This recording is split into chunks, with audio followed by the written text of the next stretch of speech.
আসসালামু আলাইকুম বন্ধুরা, সবাই কেমন আছেন? আশা করি আল্লাহর রহমতে ভালো আছেন। বন্ধুরা, আবার আপনাদের সামনে নিয়ে আসলাম খুবই মজাদার সুস্বাদু জিভে জল আসার মতো ভুরি ভাজি রেসিপি। এই ভাজিটা বন্ধুরা এত মজা যে কি বলবো, সবাই একদম চেটে পুটে খায় ভুরি ভাজি। আর কিছু লাগে না বন্ধুরা। এখানে যে দেখেন রান্না করার জন্য সুন্দর করে ভুরিটা আমি ধুয়ে নিয়েছি, পেঁয়াজ কুচি কাঁচামরিচ কুচি নিয়েছি। ভুরিটা আমি মোটা ভুরি রান্না করবো বন্ধুরা, সুন্দর করে ভালো করে ধুয়ে কেটে কুটে নিয়েছি। দেখেন এখন আমি রান্না করবো, আশা করি সম্পূর্ণ ভিডিও দেখবেন, দেখলে অবশ্যই আপনাদের ভালো লাগবে বন্ধুরা। তেলের মধ্যে দিয়ে দিলাম বন্ধুরা পেঁয়াজ কুচিটা দিয়ে সুন্দর করে আমি ভালো করে নেড়ে চেড়ে নিব বন্ধুরা, জানি লিচেন লেগে না যা। দিয়ে দেবো আমি দারচিনি, দিয়ে দেবো এলাচ, দিয়ে দেবো তেজপাতা, দিয়ে আবার সুন্দর করে নেড়ে চেড়ে নিব যে পর্যন্ত পেঁয়াজটা বাদামি কালার না আসে।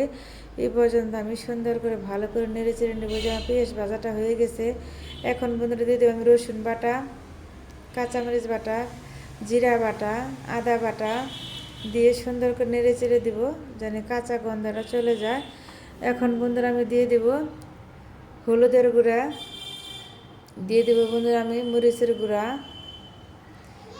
দিয়ে দেবো বন্ধুরা আমি ধনিয়ার গুঁড়া, দিয়ে সুন্দর করে ভালো করে একটু পানিতে নেড়ে চেড়ে কষিয়ে নিব। মশলা যত কষানি ভালো হবে খেতে ততটা টেস্ট হবে। যে কোনো রান্নায় বন্ধুরা মশলা কষানির উপর টেস্ট হয় তরকারি। যখন দেখবো আমি তেলটা উপরে বেশি উঠছে, মশলাটা গ্রেভিটা ঘন হয়ে গেছে, তখন বুঝে নেব মশলাটা কষানি হয়ে গেছে। দেখেন কত সুন্দর কালার হয়েছে মশলাটা। এখন আমি দিয়ে দেবো ভুড়িটা দিয়ে সুন্দর করে নেড়ে চেড়ে দিব।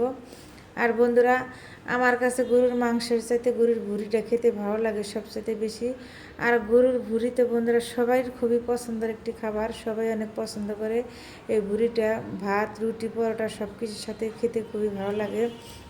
আর গরুর ভুঁড়ি রান্না করলে বন্ধুরা সবসময় সময় হাতে নিয়ে বা অনেক সময় নিয়ে রান্না করতে হয়। খুবই সুন্দর করে আলতো হাতে নেড়ে চেড়ে দেবো যেন নিচে লেগে না যায়। অনেক সময় নিয়ে রান্না করলে ভুঁড়ি খেতে বেশি টেস্ট হয়। ভুঁড়িটা সুন্দর করে যত কষাবেন তত রান্না টেস্ট হবে বন্ধুরা বেশি। ভুঁড়ি হচ্ছে কষানির উপর টেস্ট। সময় নিয়ে ভালো করে আস্তে আস্তে নেড়ে চেড়ে দিব আর কষিয়ে নিব। এটা ঝোল দেওয়া যাবে না, শুধু সময় নিয়ে রান্না করতে হবে। ভুঁড়িটা আমি একদম ভাজা ভাজা করবো, ঝোল রাখবো না। দেখেন বন্ধুরা ভুঁড়িটা কত সুন্দর কালার হয়েছে, খেতেও খুবই মজা। আপনারা বাসায় এভাবে রান্না করে খেয়ে দেখবেন। একবার খেলে আর দ্বিতীয়বার আর বলবেন যে ভুঁড়ি ভাজা দিয়ে শুধু ভাত খাই। এরকম টেস্ট হয়েছে বন্ধুরা, কি বলবো, খাওয়ার আগে জিভে জল এসে গেছে।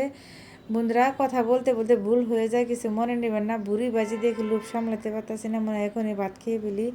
যদি আমার রেসিপিটা আপনাদের কাছে ভালো লাগে বন্ধুরা, লাইক কমেন্ট করে সাবস্ক্রাইব করে আমার পাশে থাকবেন। আর সবার জন্য